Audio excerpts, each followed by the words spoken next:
at the end of this video, if you enjoy the video, please click on the like button, the thumbs up, and if you're not subscribed to this channel, click on the notification bell and follow us so that you'll be getting juicy content from Kojesian's Media. First things first, let's talk about the recent events that occurred in the capital of Oyo State, Ibadan, where let me describe them as hoodlums, stormed the Oyo State Secretariat, and they were trying to hoist, or I think they hoisted the flag of the Oduduwa on the Yoruba nation, and eventually they were overpowered by the Nigerian security operatives comprising of the Nigerian police, the Amotekun, the Operation Burst, and eventually they were arrested. And I don't know, in the videos I saw, I thought, when they were probably putting them inside the vehicle, I thought I saw dead bodies, but eventually they said nobody was dead, nobody died. That's what the police rep who spoke said. And then he started to interview them, and what I just saw was something that eventually turned into a kind of pandemonium, because this is not the first time we'll see hoodlums, some agitators going with guns during not necessarily, even for instance NURWT, for instance, when you see them sometimes when they're moving in their convoy, they constitute nuisance and all of that. Sometimes you find them with weapons, and the police just allow them, because the truth is that if you have about 100 people wielding machetes, and then maybe some of them having guns and all of that, you don't just really engage them. And because of the high level of I don't use the word corruption, impunity at which people do things, especially people who hold some form of offices, where they have boys at their disposal, do things, things just slide, and that has now almost become the norm. So I think these people, if police said they were following their trail all the way from Olomi is very, very far from Secretariat, and then they had the intel that these people were constituting a nuisance and all of that, I think their intention was just to create unnecessary attention, and eventually it got out of hand. So I think what they wanted to do was to create a kind of spectacle, go to the state House of Assembly, hoist their flag, humiliate the government,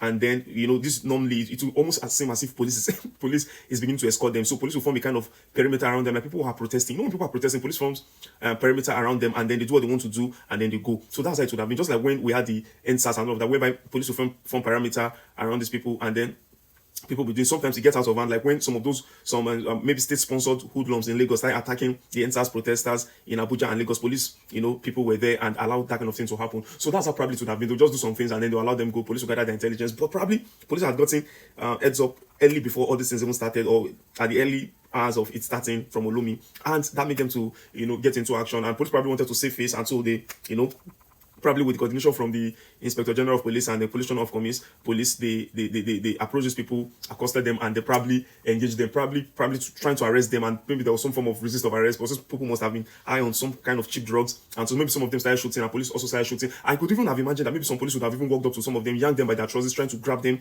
and some of them would be shooting, resisting arrest, and when they saw that these police people were just shooting into the air and probably shooting at them, and they started to run, and then they got scattered into the bush and all of that, and so they arrested them. So I think this is not something really new per se, and this is how these people have been operating. But this was that day was not just their day. So I think Oyo State government and the Nigerian government in general should try to do proper investigation and see if they can get their sponsors and make some arrests. And those people that have been arrested, what do you think would have been responsible for them doing what they did?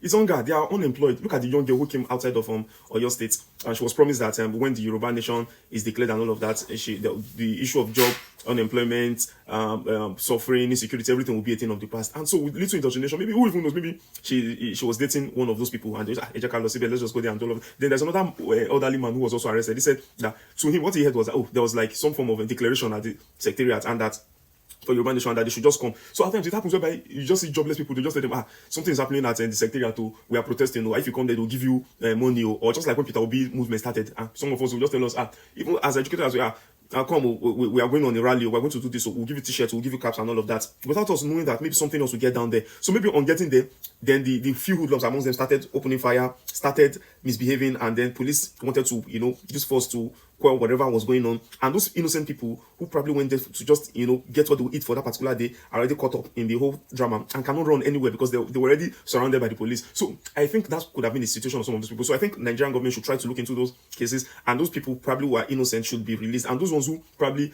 were the real fermenters, maybe they should be investigated, and some of them, they even said some of them need psychiatric evaluation and rehabilitation, and then maybe they can be taken back into society, and government should provide jobs, because most of these problems actually are from our government. If we have a functioning state, some of these things will not happen. People are suffering. So if Nigerian government tries to be more responsible, meeting its promises, of what all the manifestos, everything they said they would do when they were coming to power, a lot of people will not be doing this. There is high cost of living right now in Nigeria. People are hungry. People keep calling on a daily basis.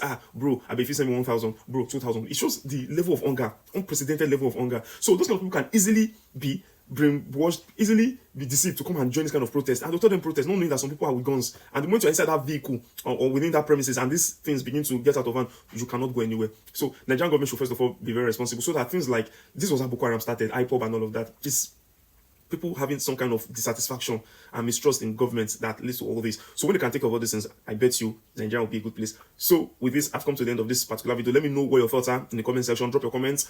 Follow us on YouTube, Facebook, TikTok, Instagram. I remain your guy, Ernest Adebayo Omozobe Okoje. See you next time.